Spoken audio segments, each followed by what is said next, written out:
Did technology affect how you were raised and who you are now? Technology is bad for young kids. There's many factors that go into that, but overall, technology is not good for younger kids. Now, when I say younger kids, I'm talking 3 to roughly 12. When I grew up, we didn't have as much as they have now. Granted, I'm not that old, so we still had quite a bit. I had one of those little Amazon tablets with games, and I only ever got my tablet really when we were in the car on the way somewhere, or if there was somewhere where I needed to be quiet. I didn't just have access to it every day at home. It wasn't something I got on after school. It just wasn't how our house was run then. And one of the few games I had on my tablet was a game called ABC Mouse. ABC Mouse is an educational game that there's many different things you can do, but it all goes back to education and encouraging kids to learn. Well, I have a younger brother. I am the oldest of 3. My younger brother, on the other hand, has a phone that doesn't have access to, he doesn't have access to the internet unless he's on our hotspot, and he can't call people, so it's more of just like a tablet version of a phone. And he has a tablet. Now, nothing wrong with your kid having a tablet, but he's on YouTube, regular YouTube. And I've expressed to my mom my disagreements with her parenting methods on that one, but it's not my call. He also plays Roblox, which I have Roblox. I don't actively play it as much anymore, but I see the problems with it. There was a time when we weren't supposed to have Roblox, because Roblox, I hate to call it this, but it's a gateway game, where if you don't know how to handle yourself online, could lead to you being groomed, sending people things you shouldn't be sending them. If your child is not trained on how to be safe online, it could cause, games like Roblox and being on YouTube can cause serious harm. Despite its ability to improve learning, technology is often misused in ways that undermine children's development. Technology has the ability to harm children. While not harming them physically, it can harm them a lot mentally, and it currently is. One major problem is exposure to social media. Now, if you go online and go to the Cleveland Clinic's website, there is a little snippet where they said, all experts are beginning to understand social media's impact on children. One study shows that children younger than 11 years old who use Instagram and Snapchat are more likely to have problematic digital behaviors like online-only friends and visiting sites parents would disapprove of, as well as a greater chance of taking part in online harassment. Does that sound like something you want for your child, or your sibling, or your niece? Everyone knows a child in their life right now, and if you don't, I'm sure you can think of a few you've met along the way. Is that something you'd want for them? To become online bullies, or to only have friends online, or to visit sites their parents would definitely not approve of?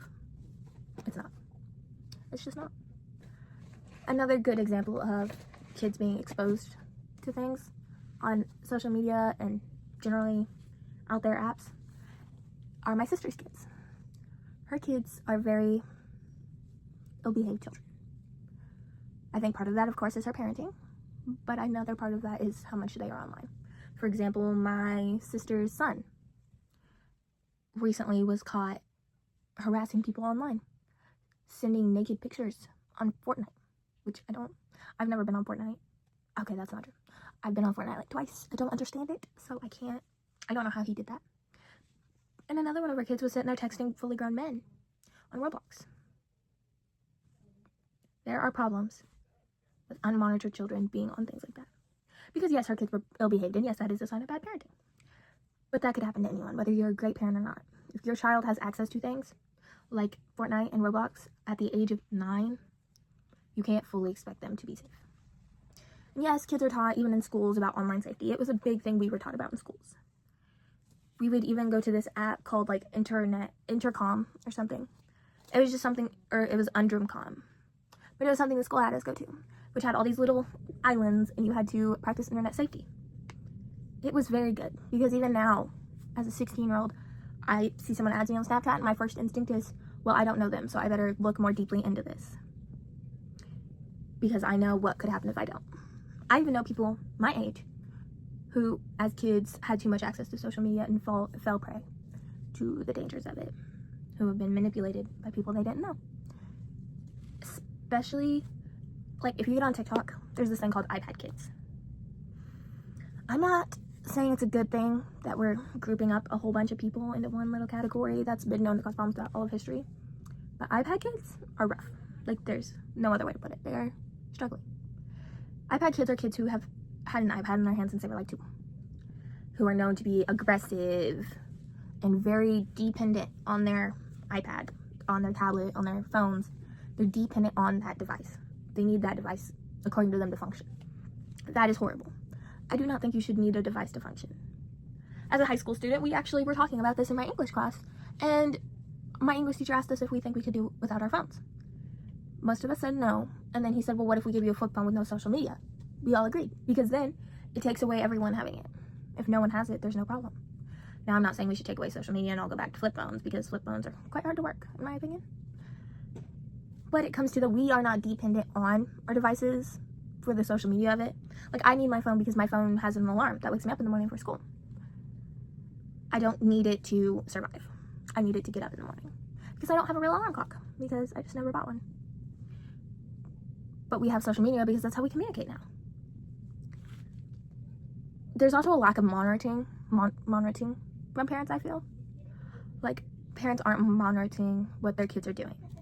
The National Library of Medicine even said that some research has found increasing smartphone use to be associated with negative feelings and behavior in adolescents, such as depressive symptoms, stress, anxiety, loneliness, and sleep disturbance.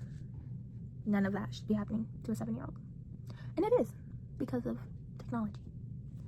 Some solutions to these problems are more monitoring, obviously, which if you go to Kids Health, which is a website, and look for monitoring your child's media use for parents, it has a full article on how to watch what your kids do online.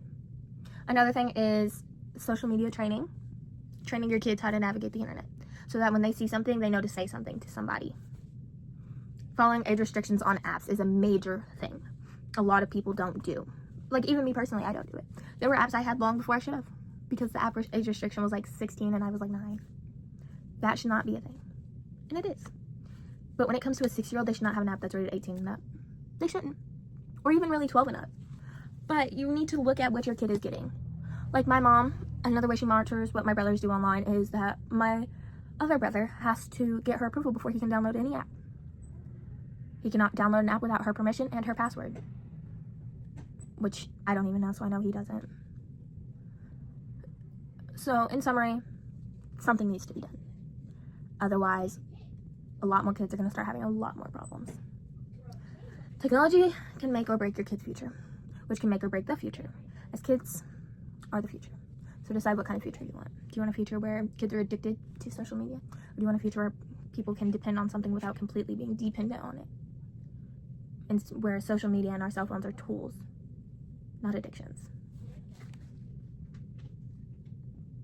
Another for the causes of prolonged exposure is Dr. Rupa Wong's How Screens Affect Your Child's Vision, Brain, and Sleep. If you want to look more into that, I would watch that video.